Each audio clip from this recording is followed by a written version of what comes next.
Hello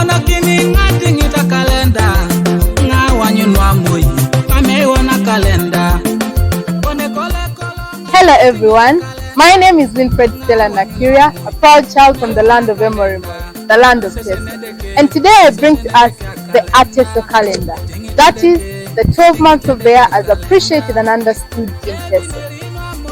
Our ancestors in their wisdom and knowledge studied the stars, the moon and the sun in order to be able to tell times and seasons and organize their lives accordingly.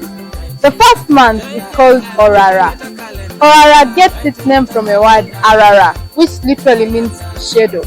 So in the first month of the year, because of the heat, the dry season, the trees shed off their leaves and become bare, hence the name Orara. Then we go to the second month of the year, which is Omuk, still within the dry season. In the month of Omuk, the trees that once shed off their leaves are now recovering their green cover, their leaves. Hence the word Omuk. Omuk is from a word in Ateso, Aimuk, which means to cover or to form a cover over. That brings us to the month of Okwang, the third month. Okwang gets its name from a word in Ateso, Akwangis, which means paleness. Because of the dust and the whirlwind in this month, people tend to be very pale. After the month of Okwang, filled with whirlwind, dust, paleness, heat, then comes the month of Odunye. Odunye is the calm. Odunye is a month of hope. It gets its name from the word Adunye, which literally means the fire has gone off. The month of Odunye marks the end of the dry season, welcoming us to the rainy season. People begin to prepare for planting, and farmers are excited for what lies ahead. And then comes the month of Opedele. The month of Opedele gets its name from a word Pedelel, which means thin or without big size. Following planting, whereby most of the stored food has been planted, the month of Opedele is where we have scarcity of food. You find that it's sometimes called Abuatidu because children be standing in every corner because of hunger. In this month, our stomachs are flat, thin, hence the name of Opedele. Then comes the month of Omaru. In the month of Omaru, there's a lot of weeding because the plants are growing.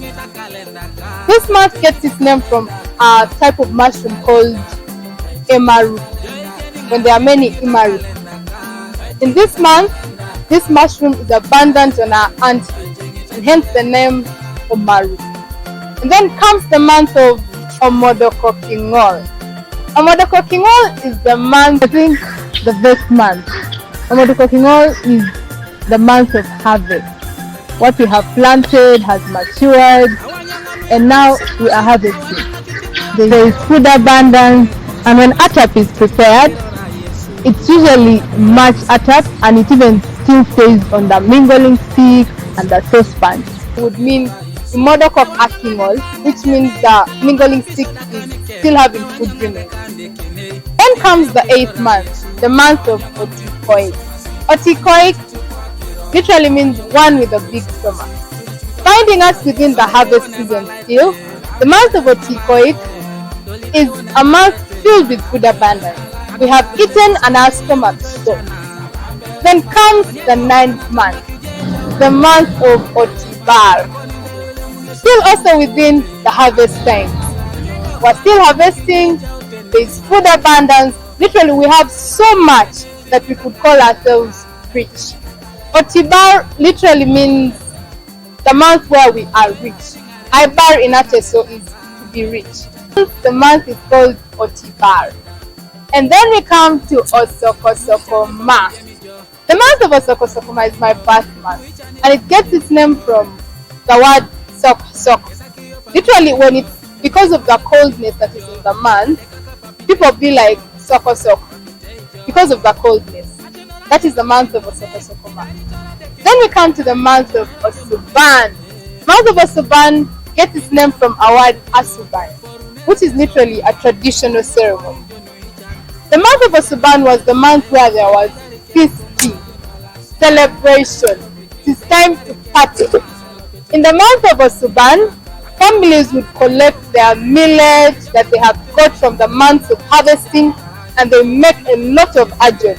There is celebration, people drink overnight, there is playing traditional tunes and dances, akogo, ajosi, etida. It's just a month of happiness. Then comes the month of Opo. The month of Opo is the last month in the Ateso calendar. The month of Opo, the visitors have left. There is no garden work. There's literally nothing much to do. So sometimes people get time to go hunting. The month of Opo gets its name from a word "aipo" in Ateso, which means to cook. It falls within the dry season, and so it is so hot that when you walk on the ground, the earth feels like it has been cooked. In this very month as well, the sky is crystal clear. When it's night, the moon is very bright. People sit outside. We literally have late nights. The elders are seated telling stories while drinking ajon, and the young ones are playing. It's also a beautiful month because we get time to spend time with each other, catch up, to play, to tell stories. And that brings us to the end of the Ateso calendar. There goes Aya, marked with hunger, planting, harvesting, then there is celebration and happy times. This shows us how important it is for us to preserve and to respect Mother Nature. Because with the inconsistencies of the times and the seasons, we are not able to enjoy the beauty of the 12 months of the year. Thank you so much for listening. Eyala Mapupokin, Emuri Akoliai.